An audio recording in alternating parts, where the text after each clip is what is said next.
Jadwal upacara hari Senin besok.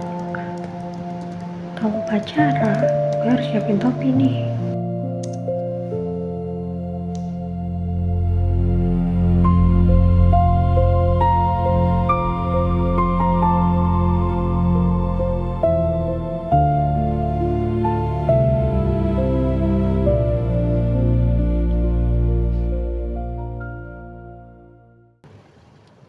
Hai, aku Hera. Kenapa ya? Sekarang itu waktu cepat banget berlalu. Contohnya, 3 tahun telah melewati, dan sekarang udah SMA aja. Hera kecil punya ambisi yang besar banget buat bisa masuk ke SMA favoritnya.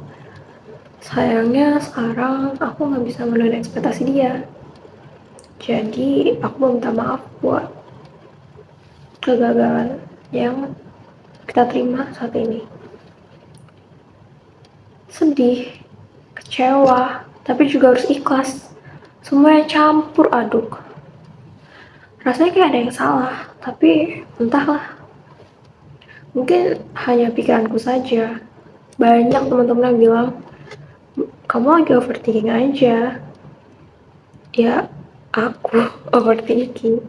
Aku kan cuma mikirin apa yang bakal terjadi kalau misalnya aku masuk di sekolah yang gak aku pengen, dan ya benar, mungkin aku overthinking.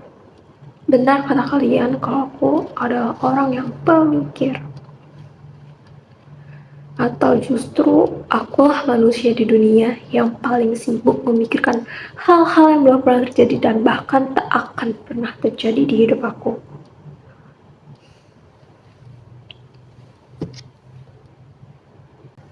Hari pertama aku datang di sekolah, aku bagaikan astronot yang pertama kali mendarat di bulan. Ya, bertanya-tanya, gimana sih atmosfer di sana? Baju yang aku kenakan, apakah bisa menjaga diriku di sana? Dan roket yang aku naiki untuk ke bulan, apakah bisa membawa aku kembali ke bumi? Ya, sama seperti diriku. Aku bertanya, bagaimana sih suasana di sekolah? Apakah aku bisa bertahan di sana? Apakah pilihanku ini sudah benar? Dan apakah aku akan tetap menjadi diri aku sendiri? Ya, aku tahu apapun yang akan aku alami suatu saat nanti tidak akan sesederhana itu. Dan aku yakin aku pasti bisa melewati itu.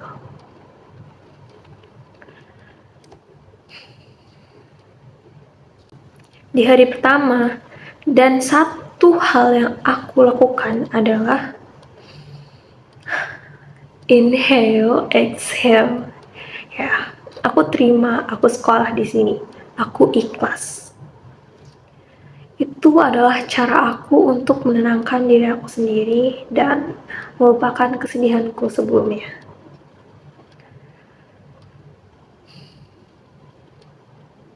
Aku akan hirup udara di sini. Aku anggap itu sebagai upaya untuk bertahan hidup dan tidak berhenti bernafas.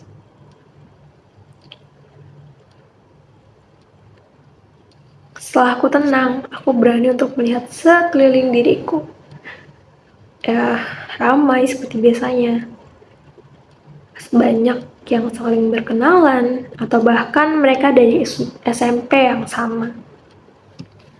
Jadi, mereka sudah mengenal satu sama lain. Sebenarnya, ada satu hal yang membuatku bersyukur di tempat ini. Iya, doa yang kupanjatkan saat waktu itu, ya, keadaan yang sangat terpuruk. Aku meminta kepada Tuhan untuk tidak mempertemukan diriku dengan dengan orang yang tak aku suka. Maksudku, dengan orang yang tak satu prinsip denganku, orang yang pernah jahat dan orang yang sudah lupakanlah saja. Syukurlah Tuhan baik kepada umatnya. Doaku berhasil dipanjatkan dan terkabul. Waktu berjalan dan minggu berlalu, bulan berakhir. Tapi kenapa? Kenapa rasa sedihku tidak berakhir gitu? Awalnya ya aku ikuti aja arus kehidupan ini. Kukira kekhawatiranku itu bisa melebur sejalan seiringan aku menjalani kegiatan sekolah. Nyatanya, ya lama-lama hancur. Aku tuh selalu berkata, dan aku selalu bilang ke orang sekitarku, bukan berarti aku tidak berusaha sama sekali untuk kebahagiaan dan ketenangan diriku. Aku ingin bahagia di atas perjuanganku sendiri, dan aku mencoba untuk ikut bersama mereka. Ya, aku mulai berbaur dengan teman-teman sekitar, tapi dari sanalah aku mengenal satu persatu karakter. Wow, mereka adalah orang-orang yang sangat keren. Aku semakin mengenal mereka. Ya, takjub. Mereka mengeluarkan usaha yang sangat besar sekali. Mereka mengerahkan usaha mereka untuk mendapat nilai yang sempurna. Tapi mereka lupa kalau hidup itu harus mengikuti norma. Lingkungan sekarang tuh berbeda dengan lingkungan sekolahku sebelumnya. Ya, aku rindu mereka. Seluruh anggota keluargaku di SMP dan KP, aku kangen mereka. Siapapun kalian yang membaca ini, sampaikan rinduku untuk mereka. Bersama mereka, aku bisa jadi diri sendiri, kemampuanku berkembang, dan yang paling terpenting, aku bahagia. Di sana, aku bisa jadi diri sendiri. Dan aku cinta kalau seseorang bisa jadi diri sendiri. Aku bangga dengan dirinya. Temanku berkata, dan ini adalah kalimat yang selalu aku ingat terus-menerus. Mereka bilang ke diriku, school life balance and friendship should be fun, Ra. Ya, benar. Sekolah itu harus balance sama kehidupan diri kita, guys. Dan yang terpenting, punya teman yang bisa diajak seru-seruan. Dan satu perasaan, satu penderitaan. Tapi, hal tersebut belum bisa aku temukan sampai sekarang. Justru, aku bertemu dengan sekumpulan orang yang tidak menegakkan prinsip kejujuran di setiap langkah hidupnya. Pertemanan macam apa yang tidak saling terbuka satu sama lain? Pertemanan macam apa yang isinya seperti pemain opera yang semua orang yang memiliki topeng bermuka dua? Siapa sih yang kecewa? Ya, kecewa dengan keadaan. Bagaimana bisa orang-orang tersebut lolos dari doa yang kupanjatkan? Sungguh, semua itu hanya dikehendak Tuhan. Kita, hambanya, tidak bisa berbuat apa-apa.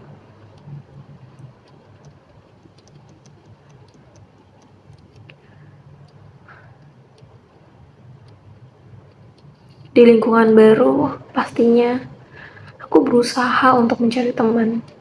Tapi, saat diingat-ingat keadaan diriku dikala berupaya mencari teman, aku seperti pengemis. Mereka menganggap dan melihatku seperti pengemis. Ya, sekali lagi pengemis. Aku berkata seperti ini bukan berarti opini semata dari diriku. Dan bukanlah tuduhan. Tapi, ini bisa dilihat dari sikap dan ucapan yang mereka lontarkan ke diriku. Mereka bilang kepada diriku, lihatlah, ada yang berusaha masuk ke lingkungan kita. Kasian sekali. Kasian ya, dia berusaha masuk ke dalam lingkaran kita. Dia lupa kalau ruang itu diciptakan untuk terbatas. Yup, itulah yang ia katakan. si pemain opera yang bertopeng merah. Lalu yang lainnya, ya diam saja. Tidak ada yang berkutik sama sekali. Hebat sekali cara ia berdialog naskah sambil tertawa tepat. Hebat sekali cara ia berdialog naskah sambil tertawa ketus. Sebuah tawa yang mengumumkan bahwa aku adalah pengemis yang perlu dikasihani. Aku berdoa, semoga di setiap kehidupan kalian, para pemain opera, selalu dikelilingi kebaikan dan keberkahan. Ya, aku tidak tahu mereka membaca tulisanku ini atau tidak, tapi akan kuberi kalian doa yang terbaik dari ucapanku ini. Aku menghembuskan nafas panjang. Ya, aku membiarkan mereka memperlakukan diriku seperti itu.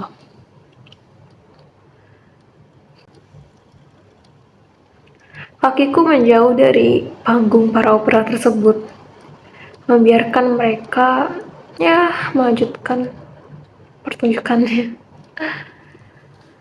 Aku menepi dari lapangan dan duduk di pohon rindang sendirian. Ya, sendirian. Aku lihat pohon itu tidak butuh pohon lain di sisinya untuk tetap hijau. Ia tumbuh dari akarnya sendiri. Di bawah bayang-bayang daunnya, aku duduk dan merenung.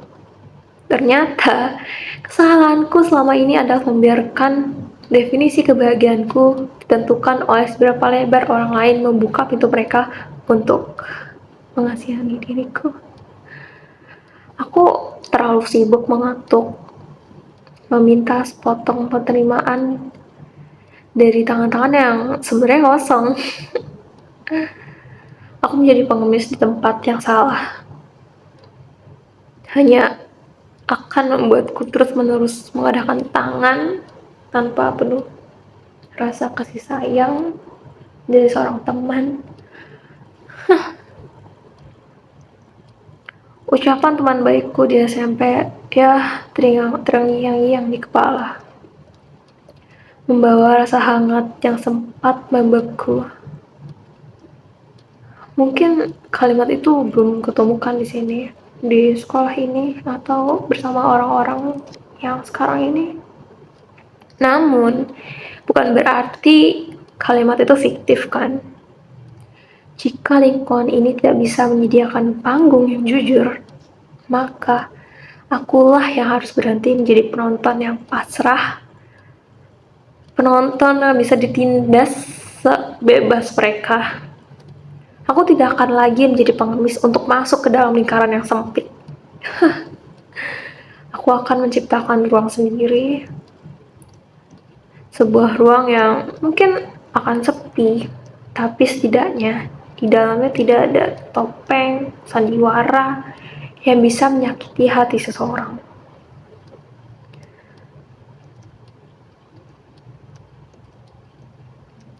Sejak hari itu, hidupku rasanya mengalir dengan jauh lebih lancar. Tidak ada lagi drama pagi di depan cermin, dan aku berkata bagaimana aku bersikap saat di sekolah nanti agar aku disukai orang lain. Aku mulai belajar menjadi manusia yang cuek, ya bukan cuek yang ketus atau penuh dendam, melainkan cuek yang lahir dari rasa damai karena tahu apa yang benar-benar berharga untuk kupikirkan. Ketika berjalan melalui koridor sekolah, aku melihat mereka, kelompok para pemain opera yang jahat itu. Tapi hanya aku diamkan. Aku terus melangkah, pandanganku lurus ke depan. Mereka tidak lagi memiliki kekuatan untuk membuatku merasa kerdil. Tembok pembatas yang dulu mereka bangun untuk mengusirku, kini justru menjadi pembatas yang melindungiku dari energi negatif mereka.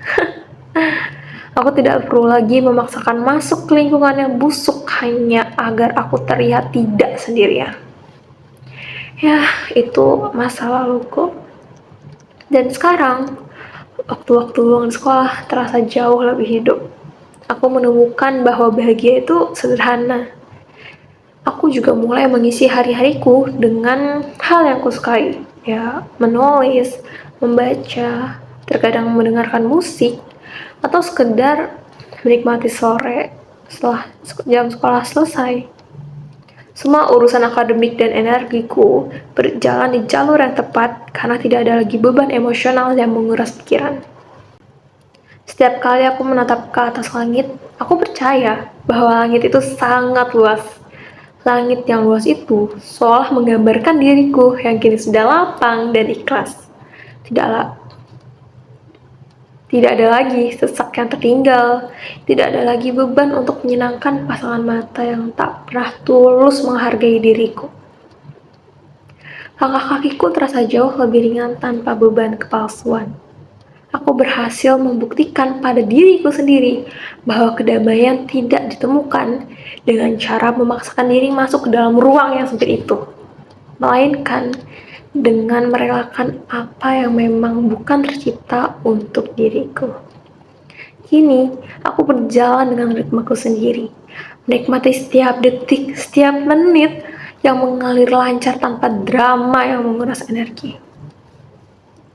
Begitulah hidupku sekarang. Kebahagiaan baru ini juga berdampak pada caraku belajar di kelas. Tidak ada lagi tuh beban emosional yang menguras pikiran karena urusan kelompok. Kelompok yang tidak aku inginkan, kelompok yang munafik, kelompok yang oke. Sekarang, fokusku menjadi jauh lebih bersih. Aku bisa menyerap materi pelajaran dengan kepala dingin, dan ketika ada tugas yang mengharuskan aku untuk interaksi dengan orang-orang di sekitar, aku menjalaninya dengan sangat kasual dan profesional. Aku tidak lagi peduli apakah mereka menyukai aku atau tidak. Bagiku, sekolah kini adalah tempat untuk tumbuh, bukan tempat untuk mencari validasi palsu. Kini aku menyadari satu hal, hidup ini terlalu singkat untuk dihabiskan dengan mengemis penerimaan dari orang-orang yang memakai topeng merah itu. Dengan menjadi diriku sendiri, melepaskan ekspektasi pada lingkungan yang salah, dan berjalan bersama orang yang satu frekuensi, aku akhirnya benar-benar bisa merasakan apa yang dulu selalu aku pertanyakan. School life balance and friends should be fun. Yap, kini kalimat itu bukan lagi sekedar angan-angan, melainkan kenyataan yang kujalani setiap hari dengan penuh rasa syukur.